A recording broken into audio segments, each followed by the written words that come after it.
உடம்பு சரியில்லாமல் இருக்கும்போது ஒரே ஒரு டீயும் ஒரு மாத்திரை வாங்கி கொடுத்தாலே போதும்டா பிள்ளைங்க நோய் குணமாகி போயிடும். பிள்ளைங்களுக்கு நம்ம எவ்வளவோ கஷ்டப்பட்டுருப்போம், எவ்வளவோ பண்ணியிருப்போம்.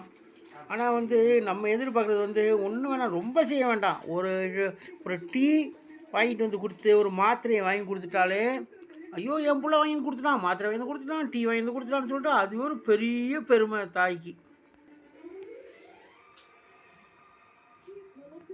ஒரு தாயே தகப்பனை எனக்கு உடம்பு சரியில்லடா, எனக்கு மாத்திரை வாங்கி கொடுறா, எனக்கு நீ அப்படின்னு போய் சொல்லக்கூடாது. அவனுக்கா அது தெரியணும். அவங்களா வாங்கி கொடுக்கணுமே தவிர ஒரு பிள்ளைகிட்ட போய் கை கட்டி நிற்கிறாங்கன்னு வச்சுக்க தாய் தகப்பன், இதை விட கொடுமை இந்த உலகத்தில் எதுவுமே கிடையாது.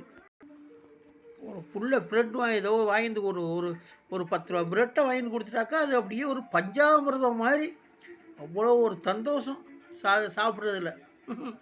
ஐயோ.